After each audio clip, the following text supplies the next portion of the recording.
Hi friends, நான் இன்றைக்கு 3வது கேள்வி விளங்கப்படுத்த போகிறேன். 3 நேர்கம்பிகளை ஒரு நீளமான கம்பியாக இணைக்க 2 இடங்களில் ஒட்ட வேண்டும். அதே போன்று 6 நேர்கம்பிகளை ஒரு நீளமான நேர்கம்பியாக இணைக்க எத்தனை இடங்களில் ஒட்ட வேண்டும் கேட்டுக்கோங்க. முதல்ல இப்படி 3 நேர்கம்பிகளை ஒட்டுறதுக்கு 3 நேர்கம்பிகளை நீளமான கம்பியாக்குறதுக்கு 2 இடங்கள்ல ஒட்டணுமா?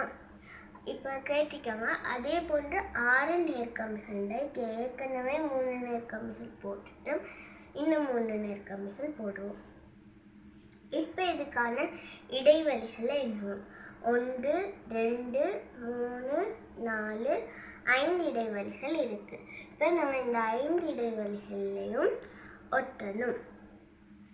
இப்போ அதே போன்று 6 நேர்கம்பிகளை ஒரு நீளமான நேர்கம்பியாக இணைக்க வேண்டிய எத்தனை இடங்கள் ஒட்ட வேண்டும் என்றால் 5 இடங்களில் ஒட்ட வேண்டும்.